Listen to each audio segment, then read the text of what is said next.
আজকের এই প্রেস ব্রিফিংয়ের মূল উদ্দেশ্য হচ্ছে, আপনারা জেনেছেন যে ইতিমধ্যেই আমাদের সম্মানিত আমিরে জামাতের যে টুইটার অ্যাকাউন্ট এক্স, যেটা নতুন হয়েছে না, সেই টুইটার অ্যাকাউন্ট অত্যন্ত ষড়যন্ত্রমূলকভাবে কে বা কারা সেটা হ্যাক করেছে। আমরা গতকালকে এই বিষয়টি অবহিত হয়েছি 5টার দিকে বেলা। হওয়ার সাথে সাথেই আমাদের এই সম্পর্কিত যে টিম, তারা খোঁজখবর নিয়েছেন, প্রয়োজনীয় পদক্ষেপগুলো নিয়েছেন, এবং বলা যায় যে পুরো রাত আমাদের এই সংক্রান্ত বিভিন্ন তথ্য উপাত্ত কে করেছেন, কিভাবে করেছেন, এই সমস্ত বিষয় আমরা জানার চেষ্টা করেছি।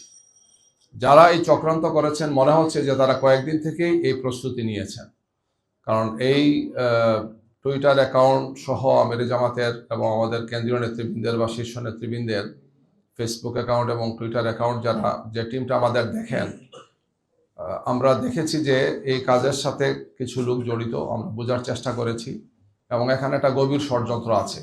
বাংলাদেশ জামাত ইসলামীকে, তার আমিরে জামাতকে এবং আমাদের শীর্ষ নেতৃবৃন্দকে বিতর্কিত করার জন্যে এটা হ্যাক করে তাদের নিয়ন্ত্রণে নিয়ে কিছু সময়ের জন্য তারা খুব খারাপ কিছু পোস্ট দিয়েছেন, আপত্তিকর কিছু পোস্ট দিয়েছেন, এবং বোঝা যায় যে ঠাকুর করে কে আমি কলা খাই না, এই ধরনের একটা বিষয় আছে। তাৎক্ষণিকভাবে একদল লোক কিছু কর্মসূচিও দিয়েছেন, দেখেছেন আপনারা। আমাদের গভীর আশঙ্কা যে এগুলোর সাথে বিশেষ একটি দল বা তাদের সাইবার টিমের কিছু চক্রান্ত এবং ষড়যন্ত্রকারী ব্যক্তিরা জড়িত আছেন, আমরা সেটা মনে করছি। গিয়ে আমরা এই বিষয়ে পদক্ষেপ নিয়েছি, আমরা বিবৃতি দিয়েছি, বক্তব্য দিয়েছি যে আমিরে জামাতের টুইটার অ্যাকাউন্ট হ্যাক হয়েছে এবং এই ধরনের অপপ্রচার চালানো হচ্ছে জামাত ইসলামের শীর্ষ নেতৃবৃন্দের বিরুদ্ধে, জামাত ইসলামের বিরুদ্ধে। এবং আমরা এই ব্যাপারে রাত্রেই থানাতে আমরা জিডি করেছি, জেনারেল ডায়েরি করেছি। আজকে আপনাদের সামনে কথাগুলো আমরা বলছি। আমাদের সাইবার টিমে যারা আছেন তারা পুরো বিষয় আপনাদের সামনে তুলে ধরবেন, এবং পরবর্তীতে আমরা এই ব্যাপারে আরও কিছু পদক্ষেপ গ্রহণ করব, আইনি পদক্ষেপ সহ সম্ভাব্য সব ধরনের পদক্ষেপ গ্রহণ করব। কারণ এটি একটি চরম বাড়াবাড়িমূলক একটি কাজ। একটি দলের শীর্ষ নেতৃবৃন্দকে, বিশেষ করে আমিরে জামাত সহ আমাদের কেন্দ্রীয় এবং শীর্ষ নেতৃবৃন্দকে বিতর্কিত করা, জামাত ইসলামের ভাবমর্যাদাকে ক্ষুণ্ণ করা, একটি মারাত্মক ধরনের অপপ্রয়াস আমরা দেখতে পাচ্ছি। জামাত ইসলামীকে জনগণের সামনে হক প্রতিপন্ন করা। আমাদের বক্তব্য, আমাদের নেতৃবৃন্দের বক্তব্য খুবই ক্লিয়ার মেসেজ।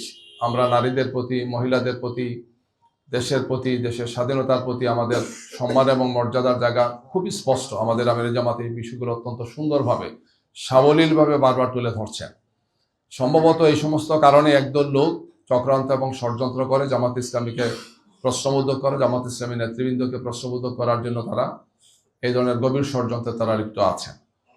এর অংশ হিসেবেই আমাদের নেতৃবৃন্দের টুইটার অ্যাকাউন্ট এবং অন্যান্য যে সমস্ত অনলাইনে আমাদের অ্যাকাউন্টগুলো আছে, সেগুলোকে হ্যাক করে এই সমস্ত কাজ তারা করছেন, আমরা মনে করছি। কি তো আমরা এই ব্যাপারে সম্মানিত এসি যারা আছেন, আমরা এসিকে এটা জানাবো আজকে যখন যাব, এবং এর সাথে আইনশৃঙ্খলা বাহিনী এবং সংশ্লিষ্ট যারা আছেন আমরা তাদের সবার সাথে কথা বলবো, এ ব্যাপারে প্রয়োজনীয় পদক্ষেপ যাতে গ্রহণ করেন। তো আমি যে কথাগুলো বললাম, এই কথাগুলোর সাথে যে সমস্ত স্টেপগুলো আমরা নিয়েছি এবং আরও যে সমস্ত স্টেপগুলো আমরা নেব, এই বিষয়ে আপনাদের সামনে এখন বক্তব্য তুলে ধরবেন আমাদের এই টিমের সদস্য জনাব ইঞ্জিনিয়ার সিরাজুল ইসলাম। অলরেডি আপনাদের সামনে ইতিমধ্যে অনেকগুলো বিষয় তুলে ধরা হয়েছে। আমি খুব সংক্ষেপে কয়েকটি বিষয় উল্লেখ করে আমরা বিস্তারিত প্রেজেন্টেশনের দিকে আপনাদের নিয়ে যাব। গতকাল অর্থাৎ 31শে জানুয়ারি 4টার দিকে সর্বশেষ পোস্ট হয়েছিল আমিরে জামাতের যে অফিসিয়াল টুইটার অ্যাকাউন্টটি রয়েছে বা এক্স হ্যান্ডেলটি রয়েছে সেখানে। তারপরে আমরা খেয়াল করি যে 4টা 55-র দিকে আমরা নোটিস করতে পারি যে 4টা 37 মিনিটে একটি পোস্ট হয়েছে সেখানে, যেটা খুবই আপত্তিকর পোস্ট, অনাকাঙ্ক্ষিত পোস্ট, এবং যেই পোস্টটা আমাদের চিন্তা চেতনা, আমাদের মতামত, আমাদের ভাবনার উল্টা, সাংঘর্ষিক। তো এই নোটিশে আমাদের আসার পরে সঙ্গে সঙ্গে যে টিমটা এই অ্যাকাউন্টটি পরিচালনা করেন তাদের সাথে আমরা কমিউনিকেট করেছি, এবং তারা চেক করার মধ্য দিয়ে তারা জানিয়েছেন যে আসলে এটা হ্যাক হয়েছে। এরপরে সেটার পূর্ণ নিয়ন্ত্রণ নেওয়ার জন্য আমাদের সাইবার সিকিউরিটি টিম বিশেষভাবে চেষ্টা করেছেন, এবং আলহামদুলিল্লাহ অল্প সময়ের মধ্যেই সেটাকে আমরা আমাদের পূর্ণ নিয়ন্ত্রণে নেওয়ার নিতে সক্ষম হয়েছি। এরপরে আমরা সেটাকে 5:22 এটার ব্যাপারে রিজয়েন্ডার দিয়েছি, সেখানে অ্যানাউন্সমেন্ট দিয়েছি যে কি হয়েছিল এবং কি অবস্থায় এখন আছে। তো এবং আমরা এরপরে খোঁজার জন্য চেষ্টা করেছি কিভাবে করে এই ঘটনা ঘটলো, কোত্থেকে কিভাবে করে হলো। বেশ কয়েকদিন ধরেই আমাদের বেশ কিছু আইডি পেজ যেগুলো রয়েছে, অর্থাৎ সোশ্যাল মিডিয়া যে সমস্ত প্ল্যাটফর্ম রয়েছে, সেই জায়গাগুলোর উপরে সাইবার অ্যাটাকের জন্য অপচেষ্টা চলছে, আমরা এটাকে খেয়াল করতে পেরেছিলাম। সো আমরা এটা টোটাল বিষয়টা বোঝার জন্য চেষ্টা করেছি। আর এটাকে মোটামুটি একটা পর্যায়ে যখন আমরা যেতে পেরেছি, তারপরে আমরা রাত্রে 3:30টার দিকে জিডি করতে গিয়েছি, জিডি করেছি। সেখানে সাংবাদিক বন্ধুগণ কিছুজন এসেছিলেন, তাদের কাছে আমরা কিছু বিবরণ দিয়েছি। আর আমরা ইতোমধ্যে আরো বেশি অগ্রসর হয়ে, আমরা তখনই বলেছিলাম সাংবাদিকদেরকে আরো বিস্তারিত আমরা সামনে জানাবো।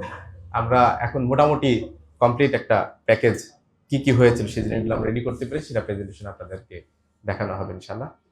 সো আমাদের এই যে শুধুমাত্র আমিরে জামাতের এই টুইটার অ্যাকাউন্টই নয়, একই সাথে আরেকটি ফেসবুক পেজের কন্ট্রোলও তারা নিয়েছিল।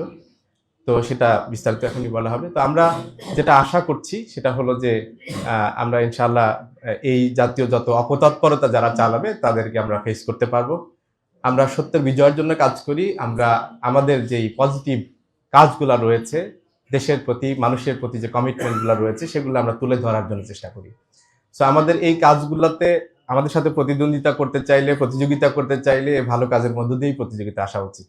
কিন্তু যেই অনুচিত কাজ, অন্যায়, অপচেষ্টার মধ্য দিয়ে এটাকে থামানোর জন্য যারা চেষ্টা করেছে, আমরা মনে করি তারা সঠিক কাজটি করে নাই। তারা এই কাজের মধ্য দিয়ে আসলে নিজেদেরকে মেলে ধরতে পারবে না।